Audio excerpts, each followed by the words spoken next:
Friends, আজকের এই গুরুত্বপূর্ণ ভিডিওটি শেষ পর্যন্ত দেখবেন। আর ভিডিওতে বলা কথাগুলো ইনভেস্টিং শুরু করার আগে অ্যাপ্লাই করেন, তাহলে আশা করি আপনি শেয়ার মার্কেটে লাভবান হবেন। ফ্রেন্ডস, স্বাগতম জানাই আমাদের সিকিউর ফাইন্যান্স অনলাইন ইউটিউব চ্যানেলে। শেয়ার মার্কেটে বিনিয়োগ করতে গেলে আপনার প্রথমে যেটি লাগবে সেটি হলো একটি demat account.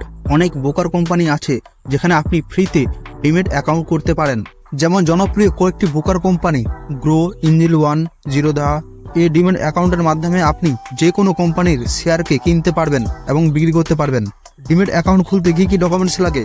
Gmail ID, phone number, identity proof হিসাবে প্যান কার্ড, অ্যাড্রেস প্রুফ হিসাবে যে কোনো একটি লাগবে, হয়তো আধার কার্ড, ভোটার কার্ড, পাসপোর্ট, হয়তো driving licence, bank account details, signature copy. এবার ব্যাঙ্ক অ্যাকাউন্ট থেকে আপনার ডিমেট অ্যাকাউন্টে কিছু টাকা অ্যাড করতে হবে, আপনি যত টাকা ইনভেস্ট করতে চাইছেন। এবার আপনার পছন্দ মতো শেয়ার আপনি কিনতে পারবেন। শেয়ারের দাম বাড়লে আপনি সেই শেয়ার বিক্রি করে লাভ করতে পারবেন। এক্সাম্পল হিসেবে আমরা দেখে নিই। আমি গ্রো অ্যাপটি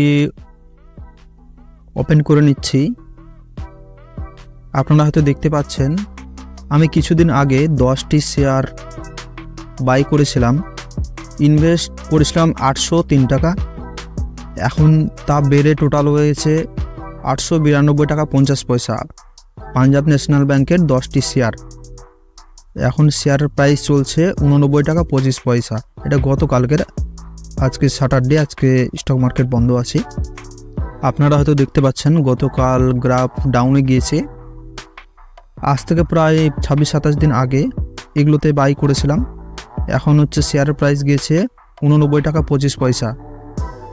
সে সময় ছিল 26 দিন কি 27 দিন আগে 80 টাকা 30 পয়সাতে বাই করার পরে এখন দাঁড়িয়েছে 89 টাকা। প্রায় কিছুদিন আগে 91 টাকা পর্যন্ত হাইস্ট প্রাইস চলে গিয়েছিল। এই যে দেখতে পাচ্ছেন 91 টাকা 60 পয়সা পর্যন্ত হাইস্ট গিয়েছিল। তারপর দেখতে ডাউনে এসেছে। গতকাল ফ্রাইডে, শুক্রবারের দিন ডাউনে গেছে। এটা আমি আপনাদের একটা উদাহরণের জন্য দেখাচ্ছি। জাস্ট আমি বলছি না কি এটাতে আপনারা বাই করুন, জাস্ট আমি উদাহরণের জন্য আপনাদের দেখাচ্ছি। দেখতে পাচ্ছেন 10টি শেয়ার 80 টাকা 30 পয়সাতে কিনেছিলাম। এখন প্রায় 26 থেকে 27 দিন পর 89 টাকা 50 পয়সা, মানে 11.15% রিটার্ন দিয়েছে। আরও বেশি ছিল কিছুদিন আগে, এটি প্রায় 91-92 টাকা পর্যন্ত চলে গিয়েছিল।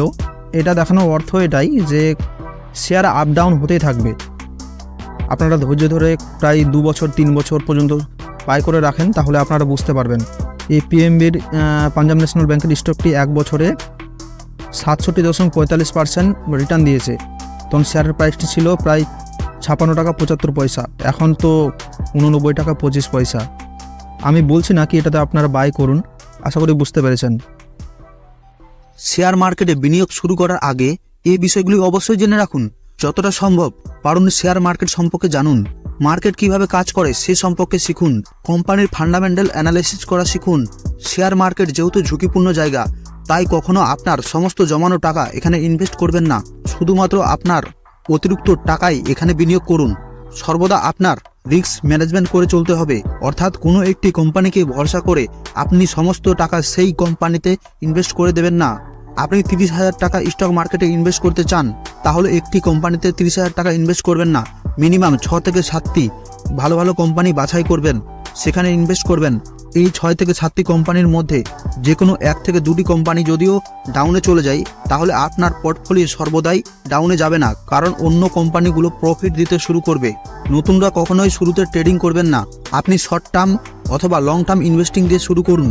শুরুতে আপনার টাকা সবসময় ফান্ডামেন্টাল স্ট্রং এবং একটি প্রতিষ্ঠিত কোম্পানিতে ইনভেস্ট করবেন।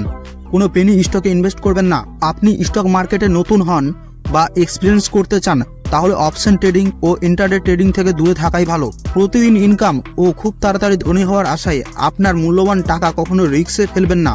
সবশেষে এটাই বলবো, টাকা আপনার, বিনিয়োগ আপনার, লাভ ক্ষতি সবই আপনার। তাই আপনার উচিত বুঝে শুনে বিনিয়োগ করা। শেয়ার বাজারের বেসিক্সগুলি জানতে হলে চ্যানেলটিকে সাবস্ক্রাইব করে রাখুন। আর শেয়ার বাজার নিয়ে আরও আপনার কোনো প্রশ্ন থাকলে কমেন্টের মাধ্যমে জানাতে পারেন। দেখা হচ্ছে পরের ভিডিওতে। ধন্যবাদ।